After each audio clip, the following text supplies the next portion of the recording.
Alright, it's really hard to make out, but here's a right footprint. Quit while I'm making a video. This leaf I've got at the heel, and this piece of bark I've got at the toes. So it's a couple inches smaller than my shoe.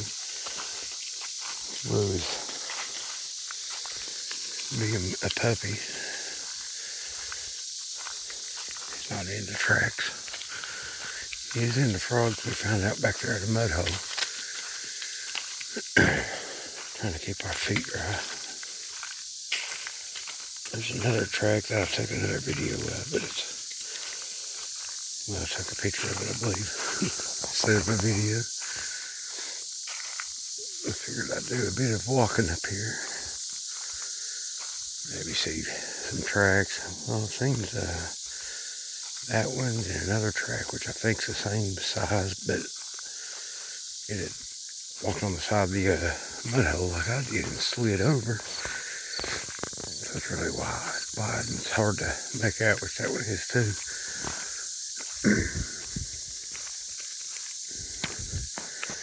And that's the only two tracks I've seen that I could see.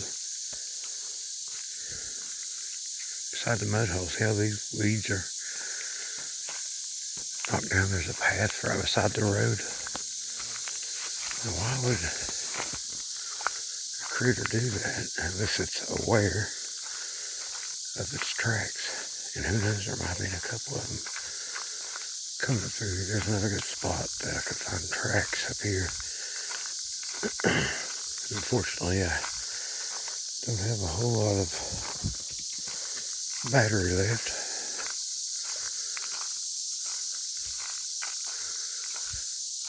But it's been active here the last couple of days anyway.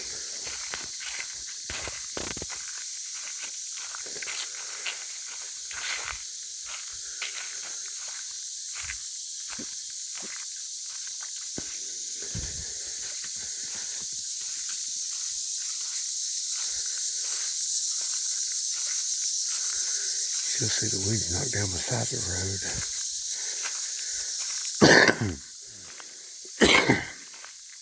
What I think is, some military tactics still do this. Native Americans would walk or ride their horses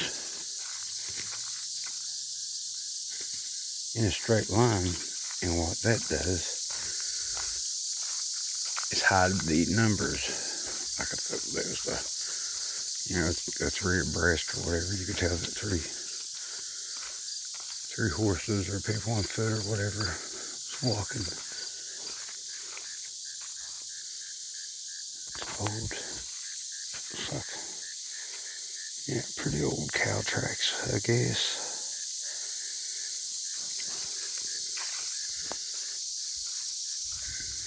But it would hide their numbers, walking single file.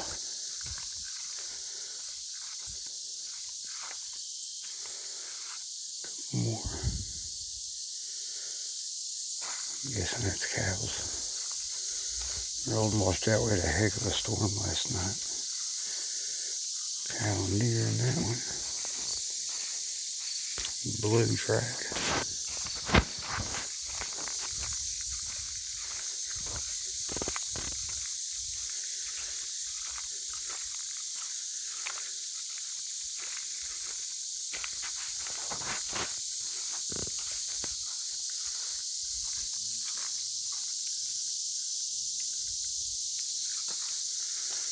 I thought that was a cat.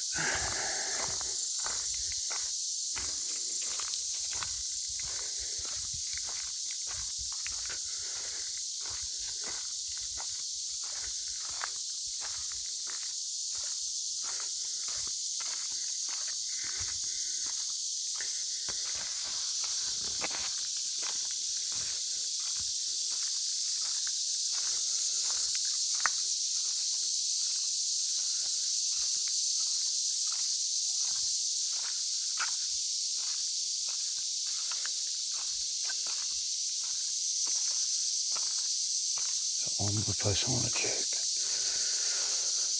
for tracks.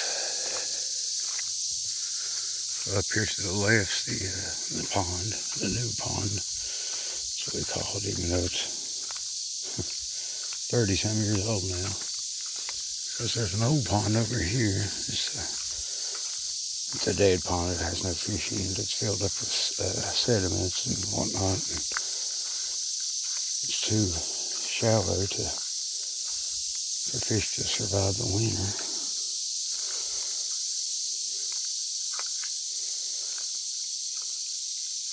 That's a deer tracks.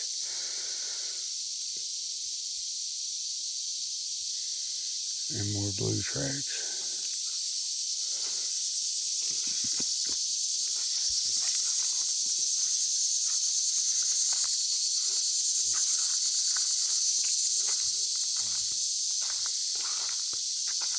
I was hoping to find a good booger track up here. Last night, as I was doing some DNA research, I heard a call from up this holler. It was the long one, that's commonly known as the Ohio Howl. The real long howl.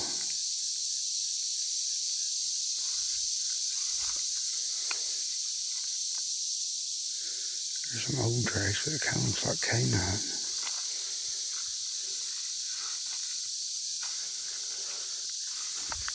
And it reminded me of the howl. And there was no, usually whenever that happens, you get coyotes calling back. And I think the boogers use it to locate coyotes, maybe. But long ago, I guess I was in my early 20s then. I was sitting right up here above the pond, hunting. Deer hunting. It was in November. You know, about all the leaves were off the tree, except for these beech trees that seem to never lose their leaves. I believe they just turn colors.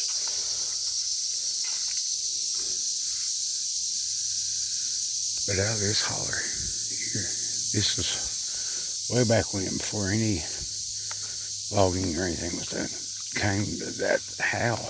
I mean, it was awful. Back then, I didn't know what it was. And then a bunch of coyotes sounded off, and it sounded like a big old pack of them. So here I was. I think I was in tennis shoes, like jogging pants, and a t-shirt, like a blaze orange t-shirt. And I had walked up the creek coming up. I went up there just to look for a deer. I think it was maybe the first weekend of gun season. But that howl happened, and all those coyotes started howling. I thought, what in the world? I better get out of here. Now, I had my 30-06 rifle with me, with 5 shots in it. And to me, it sounded like, 30 coyotes whenever they went off. And coyotes are awful brave when they get in big numbers like that. Even like 4 or 5 of them, they'll attack a man. If they're hungry enough, they will attack a man. I've got other stories about that. But anyway, I thought, well, it's time for me to go, because it was starting to get dark, a little bit darker than what it is now. It's evening now. I got maybe 15 minutes a day left, 20. Then I had about 10. So I walk down this pond road, comes out right here, and gets about where I'm at now, and I hear movement up on the hillside. And I'm looking, point my rifle up there, looking with the scope. Don't see anything, so I keep on walking. But I could hear something walking above me. This was, right in fall. The leaves were all crunchy. I could hear it get up there. I would stop, and it would stop. I would look, couldn't see anything. I'd take a few steps, stop again. It would stop. I'd take like 2 steps, stop. It would take 2 and stop. It was so weird. And back then I figured it was a cat. maybe the coyotes. So I kept doing that and looking and looking. It sounded like it was just on this first little, you go up and there's kind of we call them the first flat. And then it pretty much goes around the mountain. And it sounded like it was right there.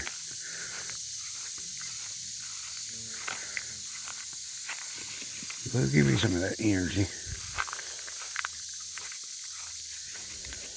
There's a cat track right there.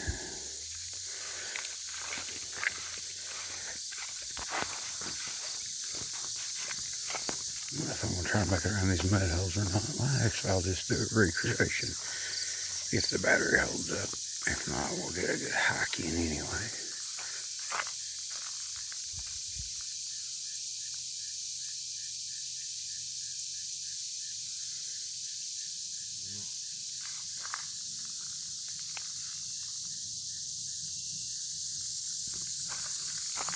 There's something now. Okay, you can see there's a bottom between me and the hill now. And right along in here, I think I made my final stop. Looking, because there's not many beaches and you can see really good. And this thing was still parallel on me. And I would take a few steps and stop. While I'm walking, I'm looking over there at the mountain. Walking down this road, by now I'd picked up my pace. Because I had maybe 5 minutes of daylight left. I didn't have a flashlight or anything. I hadn't planned on really staying up there. And definitely didn't plan on being followed out of the woods. What now I think is a booger. Being a coach or a cat or I don't know, something was stalking me.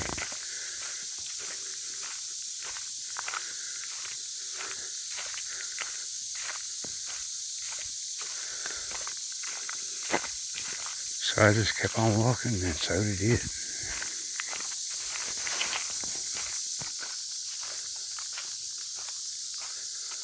The last time whenever I got off the road, I stopped one more time and it was down here. And I had actually walked over closer to the creek because this is straight up and down through here, which, I guess a coyote or any type of wild critter about could get up and down it. That boy definitely come down it. They might have a struggle, like it's straight up and down in a few spots. And I thought, well, I can get a little bit closer and look because it was still following me. So I get up there and I stop and I look, and I'm telling it now because I don't know if I'm going to have enough daylight left coming out of here to show you what I mean. But now we're getting into a bunch of beaches. There's a bunch back there, but there's one spot there's no beaches. And like I said, they hold their leaves forever.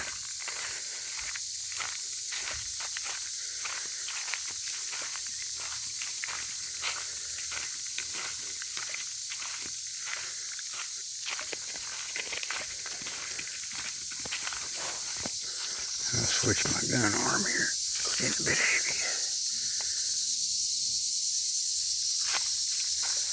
Brought the shotgun in case we see a big cat or a coyote or a squirrel. And it's got a flashlight on it. Yeah, through here I had no chance of seeing anything, and I was at least doing a brisk walk. Just as hard as I can get at it. I hope I don't get cheers on me down here. Grass ought to be short enough.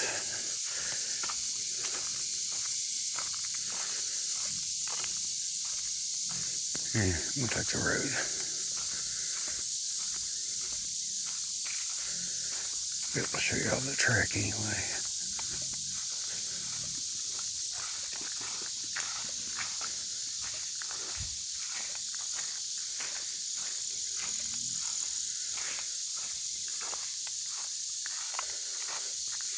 You can see, I've been down through it now too. Something had skirted the edge of this mud hole.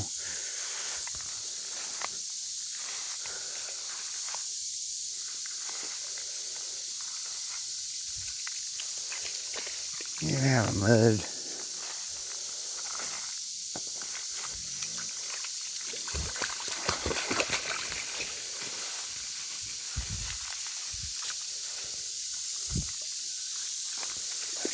this next one. I found the track. I didn't see it just now.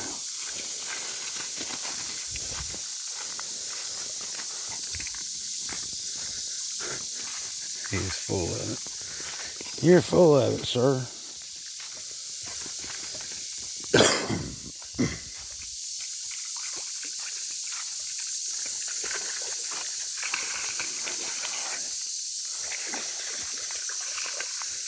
Well, you are clearly out of control. Right there's the track. See it? It's not very long, but it's wide where it slid.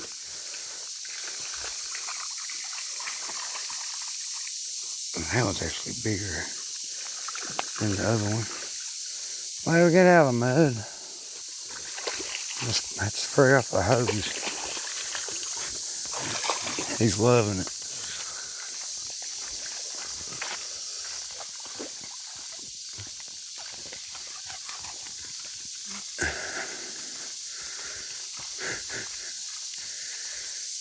A water dog. Are you a water dog?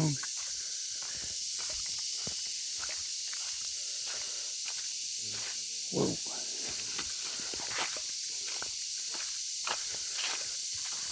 Hey, you missed the mud hole. You missed the mud hole. There you go. Oh, getting in.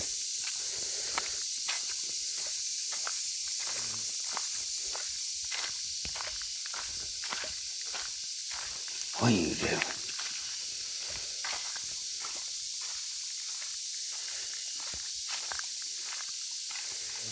I'm gonna throw you in the creek. I'll throw you in the creek. What a weirdo. Alright, anyway, back to the story. I'd gotten close to the creek bank. Like I said, it's straight up and down. You can kind of see over here. That tree fell. And that thing had followed me all the way down there. But I stopped and looked and looked. And like I said, it was getting dark. Couldn't see nothing anyway. It was a lot thicker than that, but it was pretty open. But it just stopped right whenever I'd stopped. And by then I was walking on grass, not making much noise. I started walking again and there, it didn't follow me anymore. That's about as far as it went right in there.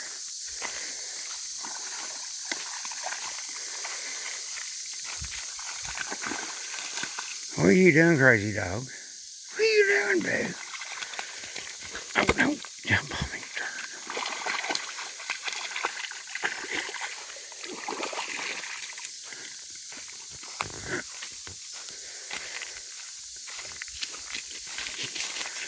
Guess we're both getting a bath now, right? They jumped on me.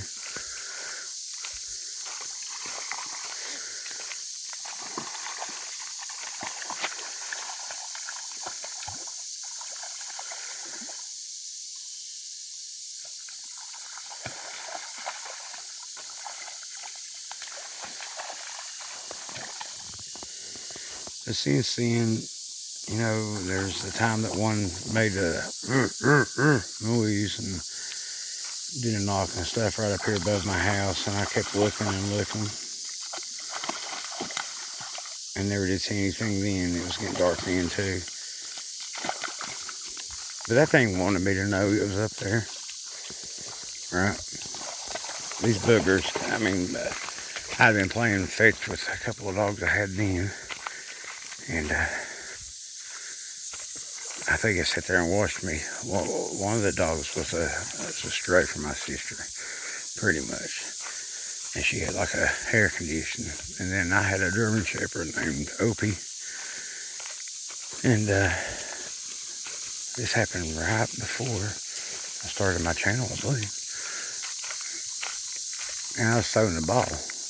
Well, that little lab mix kept, whoever got there first would bring it back, right? And the other one would sit there and try to get it. Well, this time, every time Opie would get the ball first, she would want to fight him for it. Well, this time he started fighting back, and they just got into a big old fight. And I went down there to break them up. And you know, if you got a stick or something, it's a little bit better than sticking your leg in there. But I stuck my leg in there to gently caress its butt to break them up while I hollered at it.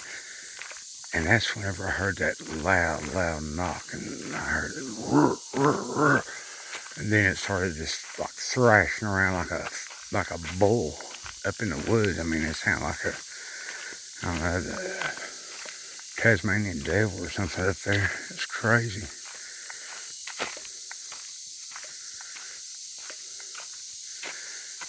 I don't think I'm ever gonna get all my jobs done. I got the grass cut today. Pretty stoked about that. I hadn't cut it in a couple of weeks, trying to let it grow up to seed out some. There's some bare spots in the yard. There still is underneath these trees. I guarantee my chickens are roosting up here too. I got home one evening and had no chickens in my chicken coop and one on the porch, and I was like, what is going on? Something's got all my chickens. So when I'm kind of looking around, and one of the white ones, I just happened to see a white up here in this mulberry bush. Looked up and there's a chicken. So I got a flashlight and looked, and there's all the chickens. For some reason they like this bush a lot better than the house. Maybe it's where the chicken coop's stuffy.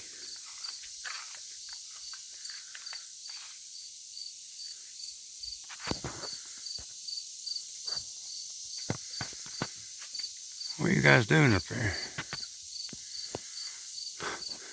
The mulberry bush. I don't guess it's got, this thing never did get mulberries on this year. They usually come in earlier in the summer. I'm not sure why they're up there.